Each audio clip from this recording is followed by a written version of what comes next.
Hi, I'm Edwin Rutsch. This is Dialogs on Building a Culture of Empathy, and today I'm here with Peter Wallis to talk about empathy and restorative justice. Thank you, Peter, for joining me for this dialogue.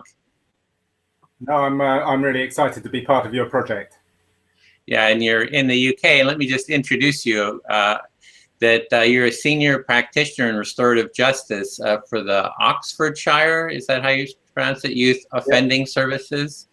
And you've facilitated, hundreds of young victim crime circles, I guess, restorative justice circles, and you're a consultant for the Restorative Services Quality Mark. What is that? Well, it's a quality mark for any organization that delivers a restorative justice service to the public. And it's really just to help them to know that they're doing everything to best practice standards and that their delivery is safe and appropriate for the clients that they're helping. Okay, and you're also the author of several books, and I would like to just show them on the screen. So this one is What Have I Done? A Victim Empathy Program for Young People. And then another one is Understanding Restorative Justice, How Empathy Can Close the Gap Created by Crime. And so is there more by way of introduction about yourself that you'd like to add before we jump into your work about your book? And no, that sounds fine. Okay. Oh, great. Well, tell me about your books. There's two books. You're working with restorative justice and really been focusing on the empathy aspects. So can you tell me a little bit about those two books and your work? Well, I've been working in restorative justice for about 16 years, always with young people who commit crimes. And during that time, I've met with many hundreds of young people to talk about what happened and to help them to think through what they might like to do to repair the harm they've caused through their crime. And I always also go and meet with the victims of the crime, hear about their story and ask exactly the same questions. What will help you move forward and for some of the harm that's been caused to be repaired? And in the course of that work over the years, I've facilitated, as you said, many encounters with young people and the victims of their crime. It's only more recently that I've got interested in this whole notion of empathy, and I've begun to feel that it's quite a kind of key part of what's going on in the process of restorative justice. So one of the first points that I began to think about is that at the point when someone commits a crime, they have no empathy for the person that they're harming, because if you commit a crime, unless it's one that's completely accidental, like a sort of drink driving offence or careless driving where you didn't intend to harm the other person, by its nature you are deliberately causing harm to another person. And at least in the moment where you are deliberately causing harm, you are exhibiting zero empathy, because otherwise, if you were empathic towards that person, you would effectively be walking in their shoes. You'd be feeling and seeing the world through the same eyes, and you'd be harming yourself as much as them to actually go out and deliberately harm them. So empathy is really important, because at the point that the crime is committed, there's zero empathy. And often on the other side, the person who's been harmed, if someone deliberately goes out to cause you harm, at least at the moment where it's happening, if someone steals your handbag or if they punch you or they burgle your house, it's highly likely that you'll have little or no empathy for the person who's deliberately caused you harm. So kind of the starting point for the restorative journey is for both parties to at least start off with no empathy at all. Well, that's so interesting. You've come to that conclusion about empathy, because, as director of the Center for Building a Culture of Empathy, I've seen that we actually, even before these crimes happen, is the culture itself is not necessarily valuing empathy in general. So a lot of the people who are maybe committing crimes might think, hey, the culture, everybody's in it for themselves. You know, I'm going to be in it for myself. And so the culture in general is not really supporting, you know, doing as much as it could to support a culture of empathy. And I think that's a really valid point. We could come back to that later about how the restorative justice approach can help community cohesion by expanding empathy as a kind of resource in the community and in the world.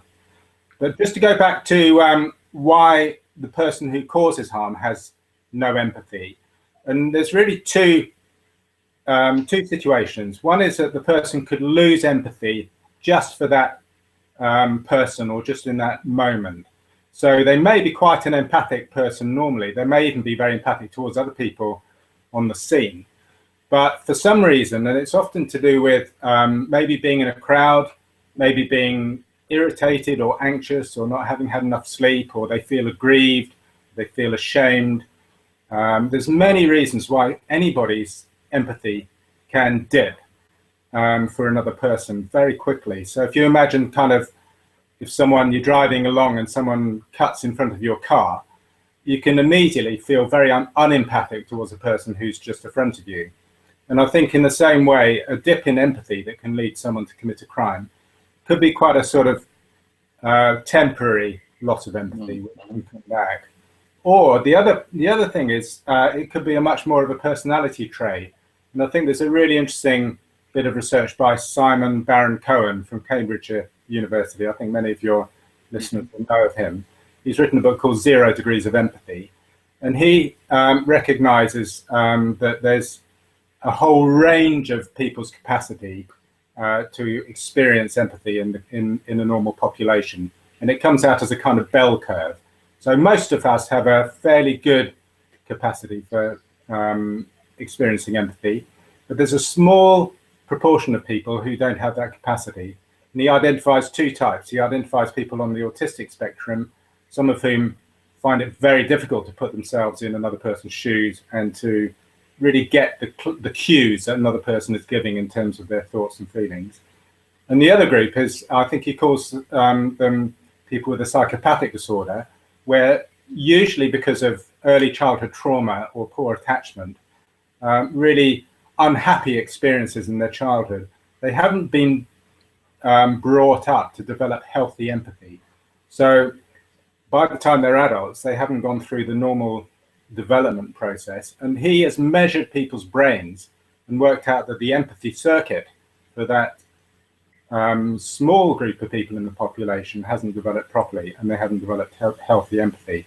So my feeling is that any process, and I think the restorative justice process is tailor-made to develop empathy, that helps people develop empathy, even at a late stage in their adulthood, is a hugely important opportunity, because Simon Baron-Cohen goes on to say that all is not lost, and that even if you haven't developed any empathy as a child or through your teenage years, you can still, the brain is malleable and you can still develop empathy at a later stage.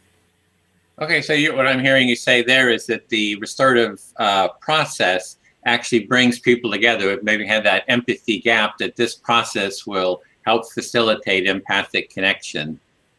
And is that sort of what you're saying? Yeah, I think exactly that, because we can't, the way I understand empathy is that there's there's kind of three parts. I think two of them are probably empathy and the third one isn't quite. One type of empathy is a sort of mirror neurons, where you look at someone, you see that they're suffering, and there's an instantaneous response from the mirror neurons in the brain, which just brings out a spontaneous, similar response in your own brain to what they've experienced. So you can't really have that mirror empathy response unless you actually see someone who's experiencing a certain emotion. So if you see someone who's suffering, then an automatic response is that your brain lights up with the same pattern of suffering and you have an instant empathy response. I think the second type, and I'm not an expert on this, but I think the sort of affective empathy is where if you hear someone talking about their experiences, their thoughts and their feelings, something that's happened to them, you kind of equate that with a similar experience that you've had, And as a result, you find yourself walking in their shoes, and you kind of show that empathy for them by kind of seeing through things through the same eyes. The third part, I don't think it is probably technically empathy, but it's what you do afterwards, and it's kind of the compassionate response. You feel kind of propelled to do something to help the other person to feel better.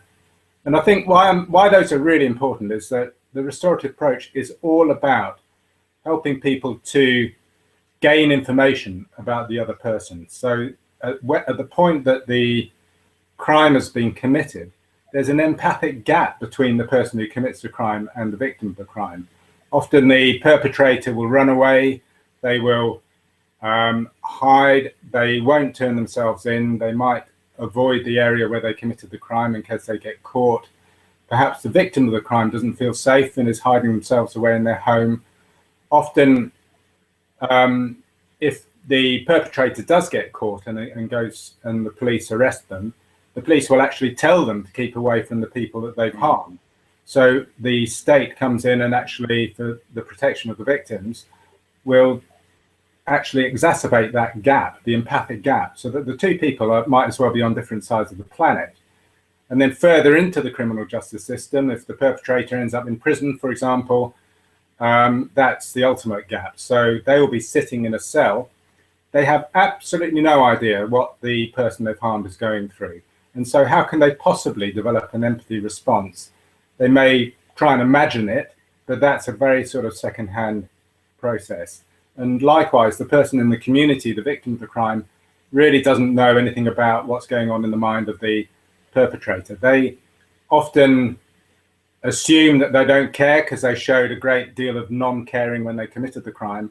And sometimes they may have seen them in court, and court is a very poor process for developing empathy, because the perpetrator is likely to have been extremely nervous, or may have been told not to look at the person they harmed, and it'll be a kind of very charged atmosphere. So the criminal justice process and the aftermath of the crime really serve to create a gap between the two parties, and it's an empathic gap or a social divide where they don't have any understanding or insight into what the other person's feeling, and therefore they're going to have very little opportunity to develop empathy for the other party.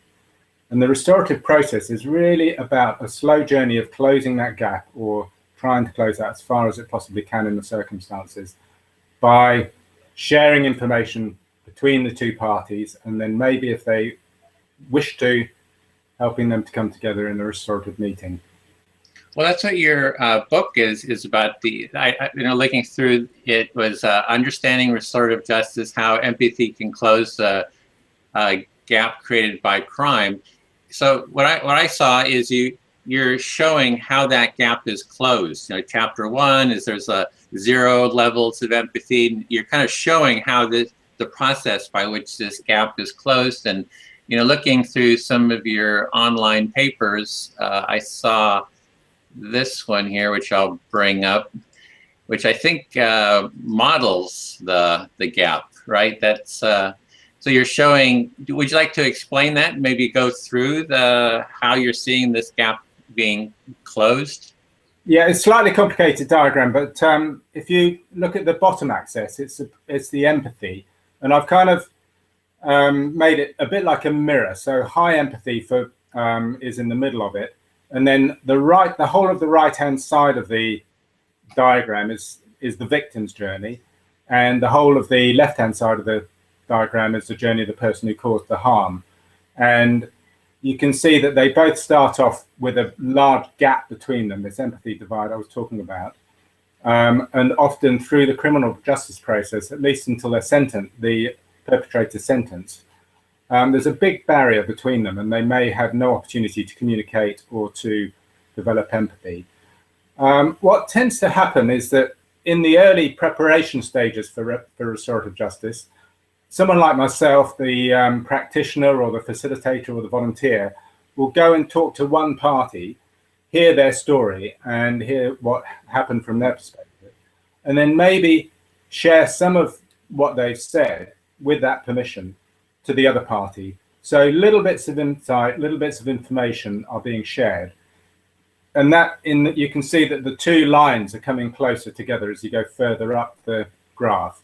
So the time is kind of from the crime at the bottom of the graph to now and the restorative meeting at the top of the graph.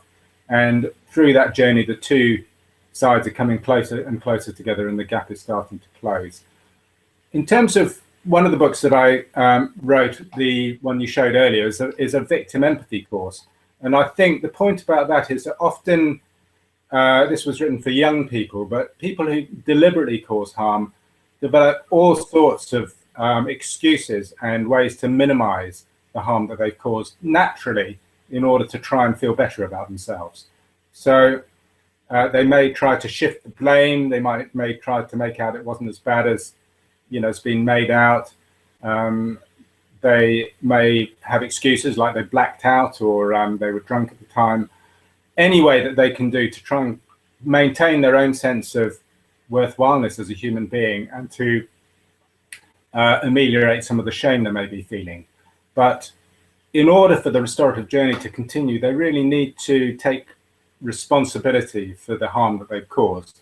And sometimes by going through exercises with a victim empathy program, which is like the book that I've written, it can help to be part of the preparation for them in terms of developing empathy to be ready to meet with the other party, the person they've harmed. And if you're lucky and if both parties really want to do it, you can actually end up with this remarkable encounter, which can be completely transformative, of people coming into the room. Like you say, you described it beautifully as a restorative circle to have a discussion about what happened and how they both would like to take things forward.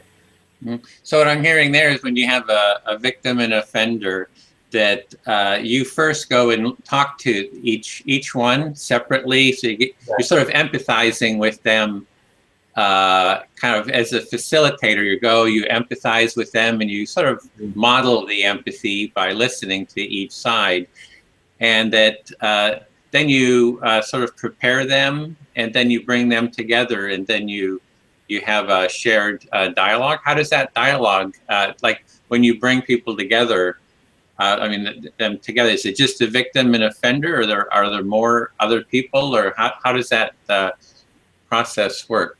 Well, it's the end of a long period of preparation. These encounters can be very highly charged because you've come together to talk about an incident that may have caused people an awful lot of harm and have had major consequences for people's lives.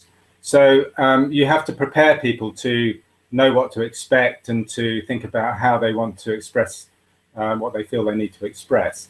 And then there's a lot of logistics involved in getting people safely to the same venue.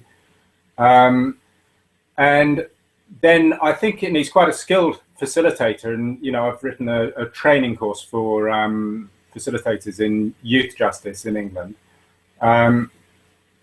It's quite a skilled process of facilitation to help the conversation to be a helpful one. And I think the process of facilitation is to maximize the potential for empathy to develop within the room. One of the, I think one of the things I've tried to express in this book, and it's quite a complicated thing because normally empathy is a kind of one-way, I don't know whether you'd agree with this, but to some extent it's a one-way thing. So you are the kind of, you experience empathy for someone else who you see as suffering, for example. So if a child falls over and scrapes their knee, you as the adult might suddenly have this kind of great empathy response. You suddenly feel extremely empathic and you rush over. And as I say, the third part of empathy might be that you go and try and console them and help them to sort of feel better. So you're showing a lot of empathy for that person. But the person that you're showing empathy for isn't really showing empathy for you because they're sort of stuck in their suffering at that moment. So it's a kind of one-way empathy flow, if you like. Whereas in a restorative process, in a restorative meeting, it's an extraordinarily dynamic process because what happens is that each person has their chance to speak and is encouraged to listen very carefully to the other. And then you have two stories, or rather two sides of the same story emerging. And in the process of that emerging, what everybody tends to realize is that a crime is usually a horrible experience for everybody involved in it. I mean, obviously, the perpetrator may have felt it was a good idea at the time, but certainly in my experience of youth justice, in most cases, the person who's caused deliberate harm to another person through robbing them or fighting them or burgling their house wasn't going through a happy time when they did that crime. Obviously, there's exceptions to that, but usually when the story comes out, you realize that they do regret it. They do see that they made bad choices on that day and they wish it hadn't happened, and that they weren't going through a good time at and often that story helps the person they've harmed because it holds the kind of explanation for the biggest question, which is why? Why did you do it? Why did you deliberately harm me? And as I say, often crime arises out of suffering. Often it could be very long-term suffering, but actually there's a lot of research which shows that people who commit crimes have often experienced some sort of a bereavement or loss in the period leading up to the point where they committed that crime. So often if you work with perpetrators, and part of the victim empathy course that we do is to help them to think about times when they've been a victim, you realize that they often have a background themselves of victimization and harm being caused to them.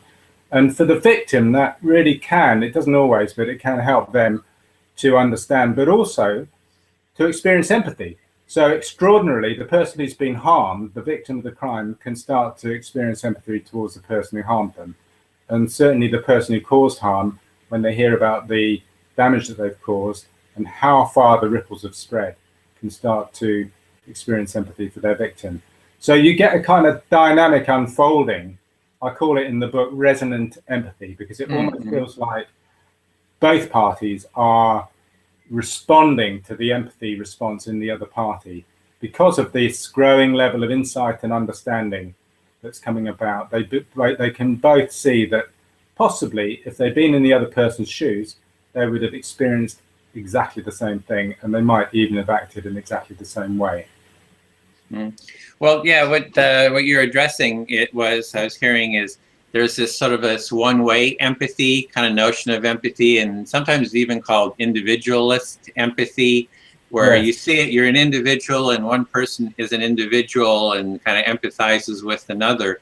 And what I'm really interested in is what I would call maybe relational empathy. Yes. It's about the relationship between all parties, and each party has a role to take. And a lot of times the notions of empathy have come out of the psychology field of a client therapist, which is a one-way kind of an empathy.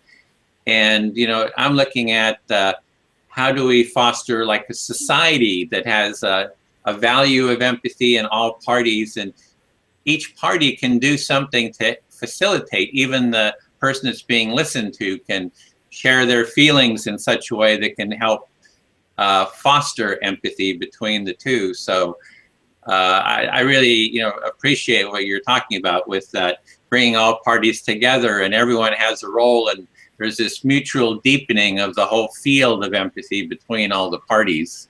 Absolutely. I mean, and it can be an extraordinary process because people can walk into the room feeling that they're probably almost certainly feeling very nervous and anxious and, don't know what they're walking into.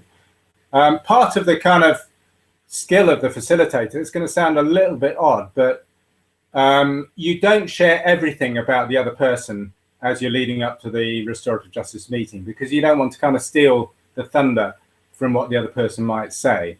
So, for example, I did a meeting with it was a case in which it involved a mother whose child had died through the crime. So it was a very grave crime. And she didn't know. She went to the meeting because she felt she had liked the person who had caused this huge harm to her and her family. She wanted him to know what he had done. She felt that he didn't know the damage and the harm and the upset and the effects of his actions, and she felt that it was important that he did know. What I didn't tell her was that he was hugely remorseful for what he had done and had been suffering deeply, and had actually, you know, at times been on, you know, on the verge of feeling suicidal because of his, you know, the sort of enormity of his offence. But I didn't share that with this mother because I felt that she wouldn't believe it coming from me, and that it would be more powerful if she saw it directly herself. So, and the young man who was coming to this meeting had to show a lot of courage. It was a huge personal task for him to face the mother of the person he had killed.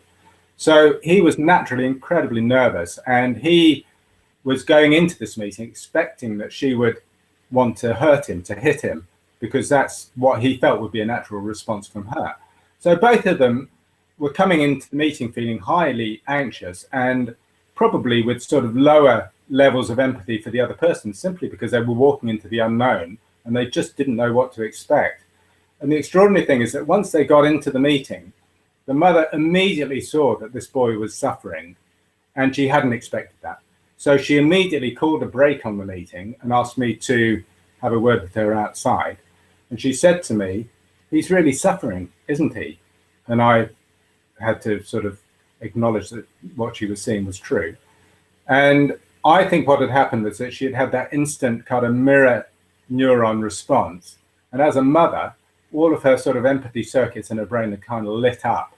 And she was suddenly feeling very uncomfortable about seeing this person and wanted to do something about it.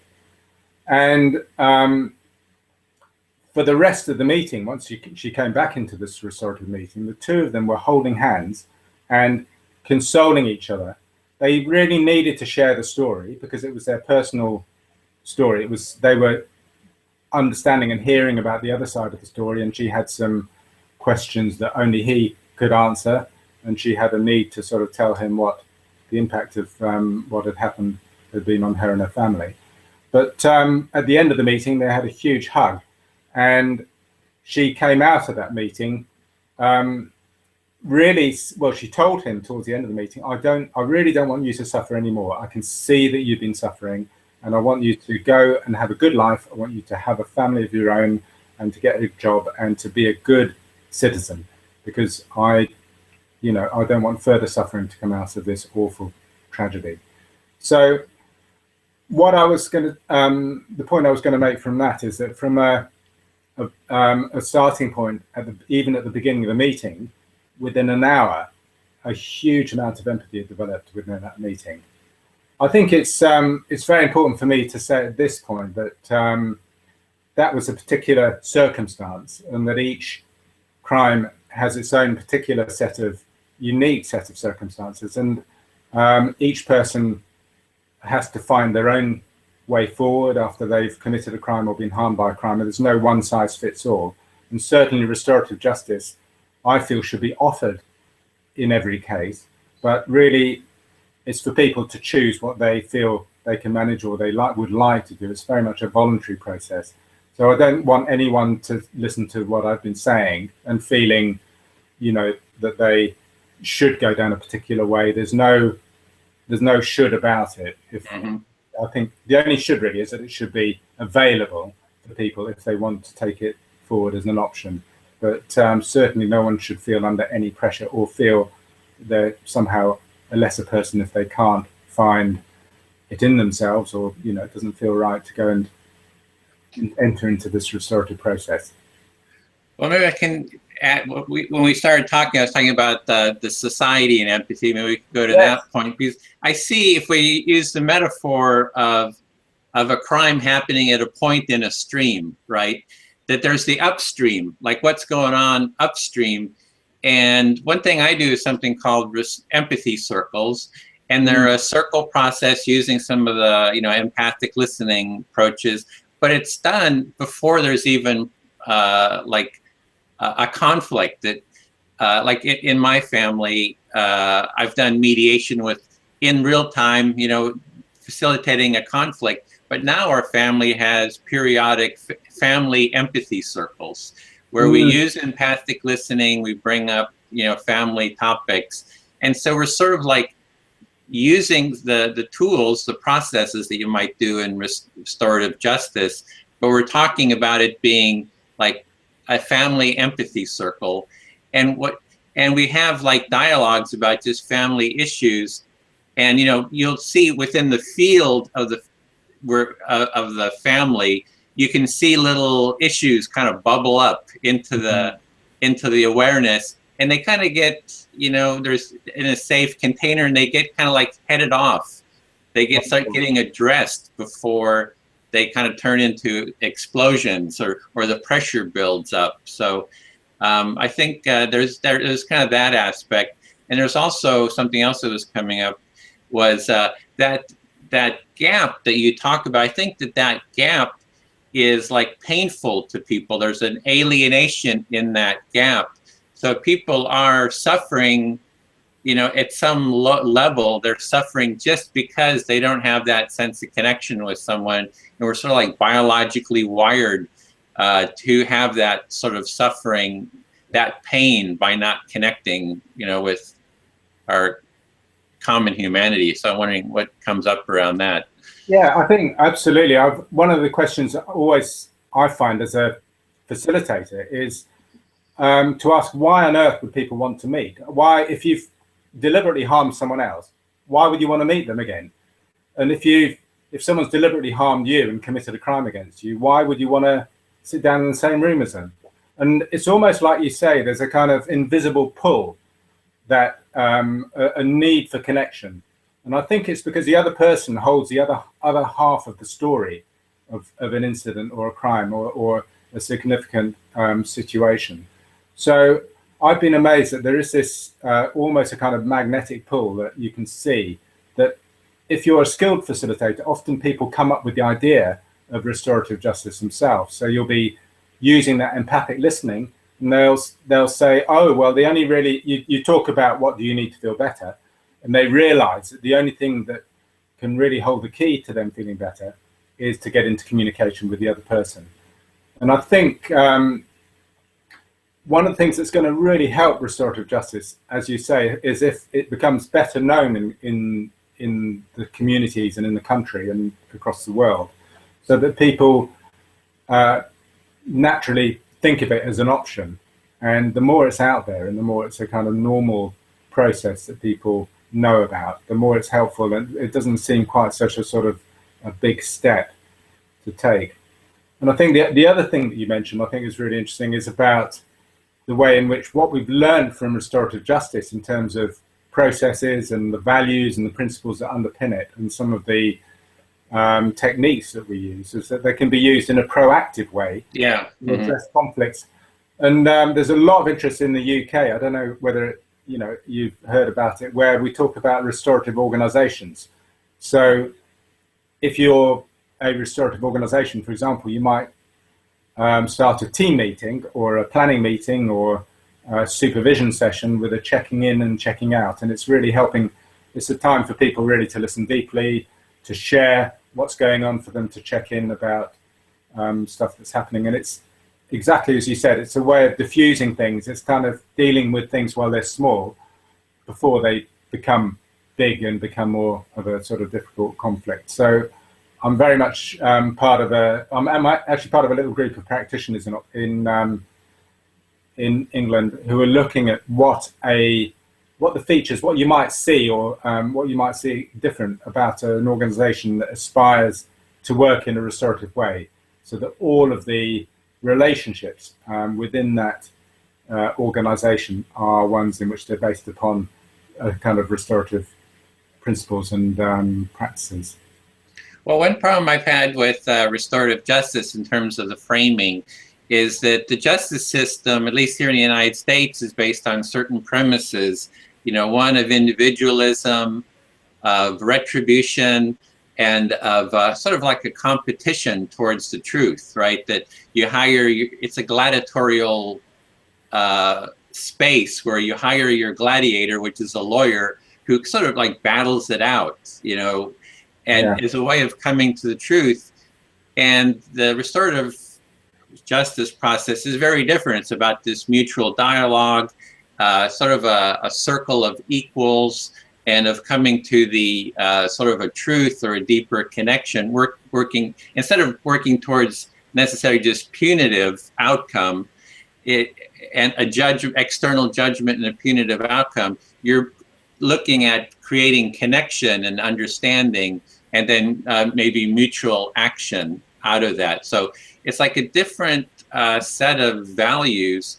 And it seems to me, that's why I really love talking to you about this.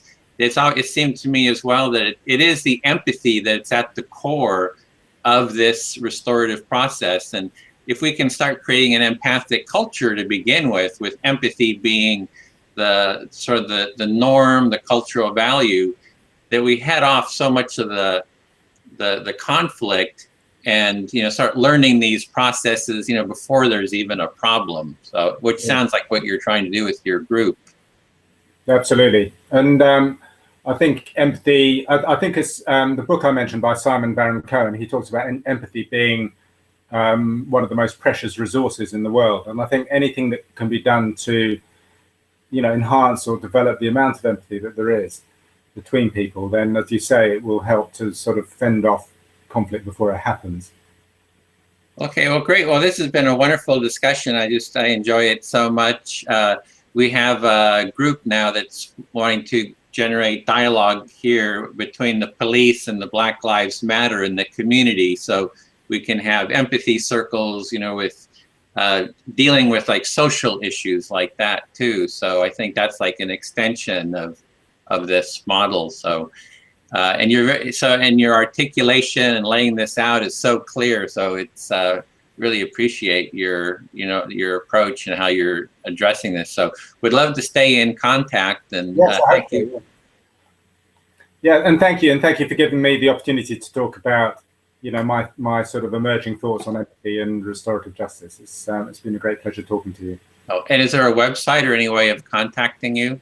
I think probably through the publisher. So the book on empathy and restorative justice is published by the Bristol University Press, which is called Policy Press. And if you get in touch with them, they will put anyone in touch with me. I don't actually have my own website, I'm afraid, at the moment. Okay, well, thank you so much, Peter, for sharing your insights and experiences. Yeah, thank you. It's been a great pleasure.